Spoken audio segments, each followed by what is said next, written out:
Assalamualaikum warahmatullahi wabarakatuh. Kembali lagi di channel YouTube Karlina KHAR_LINA. Pada video kali ini saya akan membahas materi IPA kelas 8, yaitu tentang bunyi. Tapi sebelumnya jangan lupa klik tombol subscribe, like, komen, dan nyalakan lonceng notifikasinya ya. Baiklah, yang pertama yang akan kita bahas adalah pengertian dari bunyi. Bunyi adalah suara yang dihasilkan oleh benda yang bergetar. Mengapa kita bisa mendengar bunyi?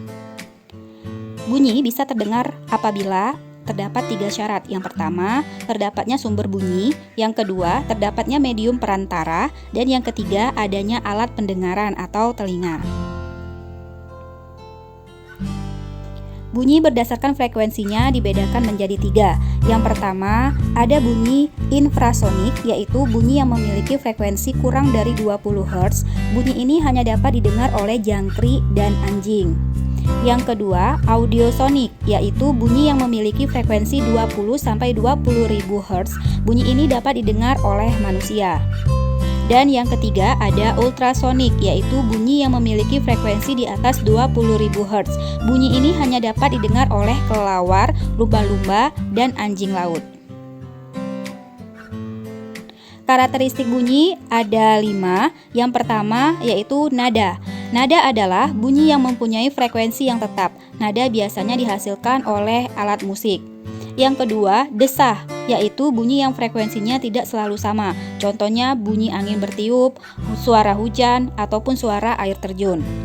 Yang ketiga, timbre, yaitu warna bunyi yang merupakan gabungan dari 2 bunyi yang memiliki frekuensi yang sama tetapi terdengar berbeda.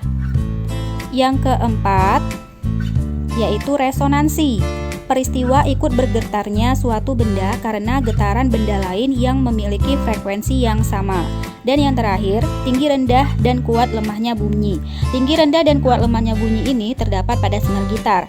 Jika semakin panjang senar gitar, maka semakin rendah frekuensi yang akan dihasilkan.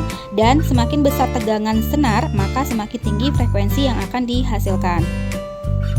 Berikutnya yaitu tentang hukum pemantulan bunyi. Bunyinya yaitu bunyi datang, bunyi pantul, dan garis normal terletak pada satu bidang datar. Sudut datang sama dengan sudut pantul. I sama dengan R. I itu adalah lambang dari sudut datang dan R adalah lambang dari sudut pantul. Ini gambarnya. Kemudian jenis bunyi pantul.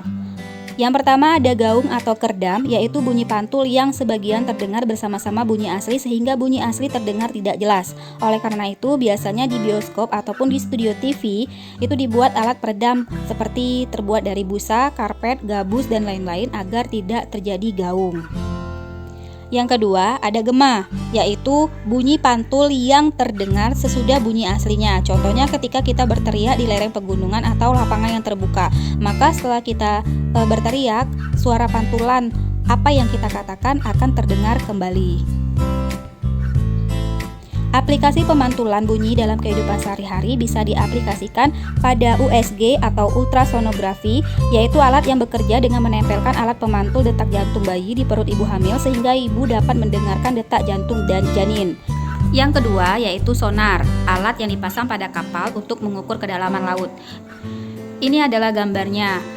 Ketika ada sebuah kapal yang memantulkan bunyi ke dasar laut, maka bunyi tersebut akan dipantulkan kembali ke kapal sehingga kapal tersebut mengetahui berapa kedalaman lautnya.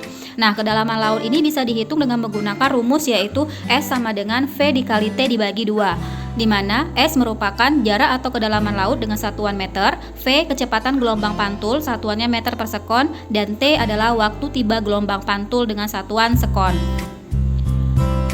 Contoh soal. Kapal pencari harta karun memancarkan bunyi ke dasar laut. Jika cepat rambat bunyi gelombang di air laut 1400 meter per sekon dan setelah 2 sekon kemudian terdengar bunyi pantul, berapakah kedalaman dasar laut tersebut? Diketahui V sama dengan 1400 meter per sekon.